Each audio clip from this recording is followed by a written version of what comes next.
Hello everyone, Jerstagram10 here. Welcome to another video on my channel. Today I'm just going to be doing a short overview, short first impressions of the Sony a7, the camera that I just purchased recently. I have been playing around with it for a little while, but I don't think I'm just there yet, having only used the camera for a short amount of time to be able to do a full review on the a7.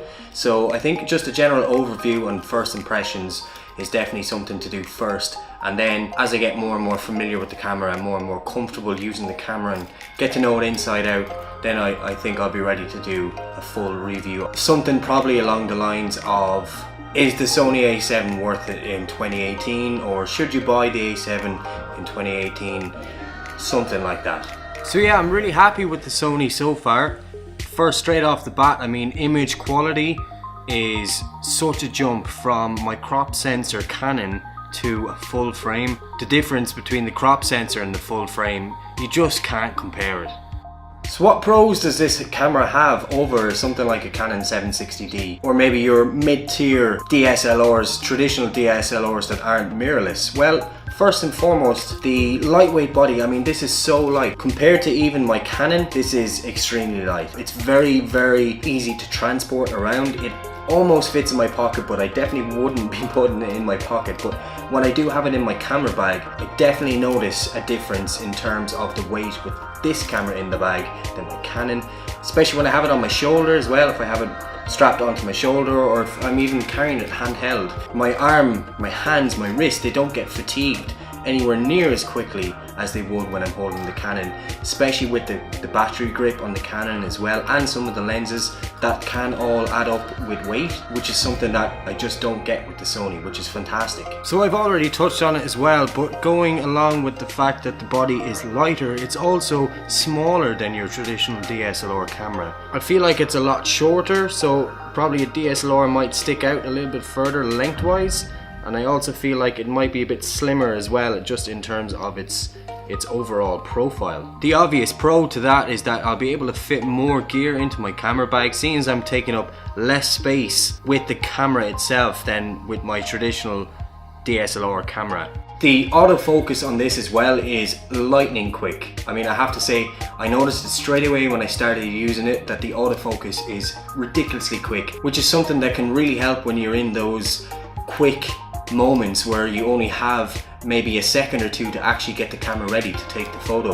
Definitely helps. Having gotten used to the viewfinder as well, I find that I actually prefer the electronic viewfinder rather than the traditional mirror viewfinder. You get more information in the viewfinder. You can actually have live preview on the viewfinder as well, which means that any settings that you change on the camera, you'll actually be able to see them, what it actually looks like within the viewfinder. You don't really ever have to take your eye away from the viewfinder. You can do image review as well, so if you've taken a photo and you want to see what it looks like, you can actually look at it straight through the viewfinder without ever having to take your eye away. So your camera is literally always in the ready position. I mean, you don't even have to use it looking through the viewfinder. I prefer to look through the viewfinder, but you can use it with the LCD screen as well, which by the way is very bright, very detailed, very happy with that as well. I do use the LCD screen for shooting in some cases, but most cases I will be looking through the viewfinder. So a big plus for me regarding the viewfinder as well is that there is actually a function that you can bring up within the viewfinder where it has a level, so you can actually, it will tell you if your camera is level or not. It's something that I personally haven't seen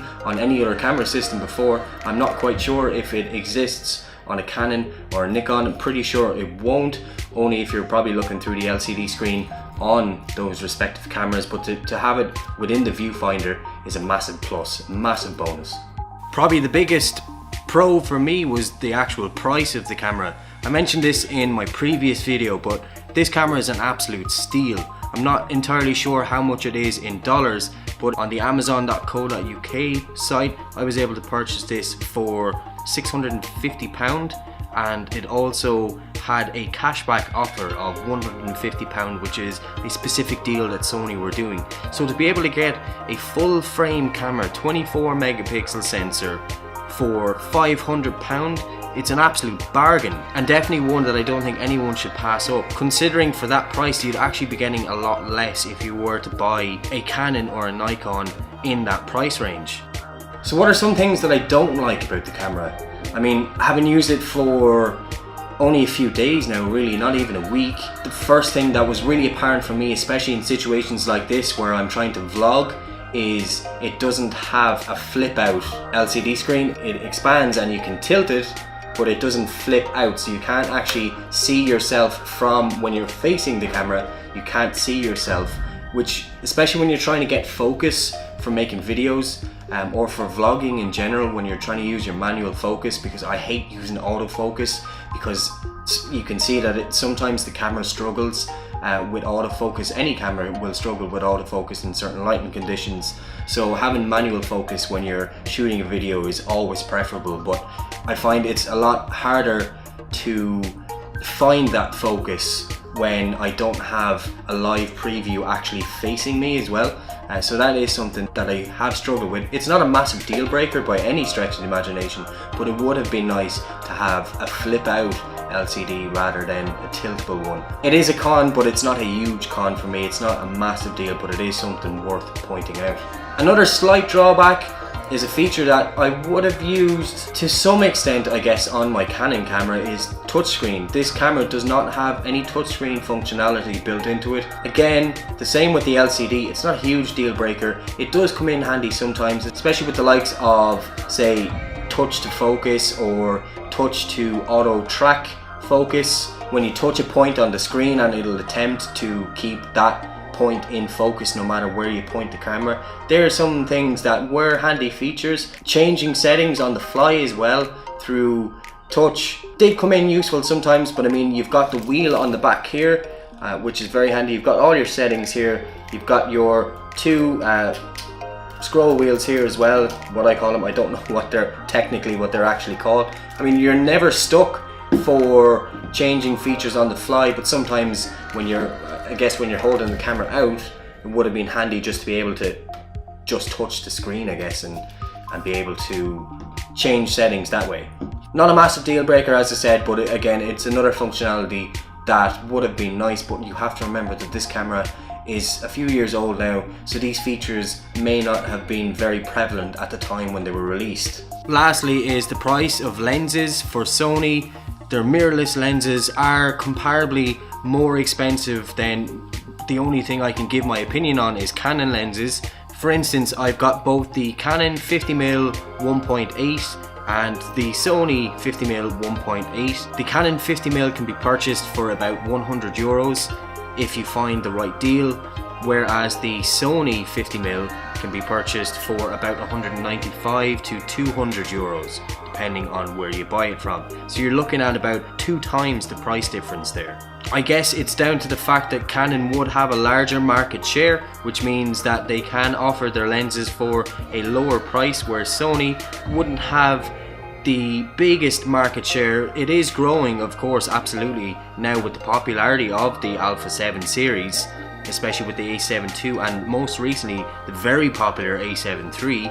But in terms of lenses, I think availability wise, they don't have the lens catalog and the mass produced lenses that, say, Canon or Nikon would have. They'd have that behind them already. So Sony are playing catch up in terms of producing lenses for the demand that's there at the moment. The fact that they can't meet the supply for the demand means that they do have to price their lenses slightly higher to a reasonable amount higher than the comparative Canon or Nikon lens. So if any of you have watched this video and have used the Sony platform before, please let me know, what do you think? Let me know in the comments down below. I do actually like the Sony platform. It is vastly different from the way Canon would be set up in terms of the menus and the layout of everything, but it's something that I'm getting more and more used to, and I do like how they have it set up. If anyone has any tips as well on different hacks or different tricks that you can use for the Sony, please let me know in the comments below. All feedback is always appreciated. So yeah, that's about it for this video, guys. Thank you very much for watching. I really appreciate it. Every view helps, every like helps, every subscription helps. So if you haven't liked this video, make sure you like it. If you haven't subscribed, make sure you subscribe as well. Hit that notification, the bell icon, to make sure that whenever I do put a video up and you get notified straight away when my videos go up. That's it from me, guys. As I said, thanks very much for watching. I'll see you in my next video.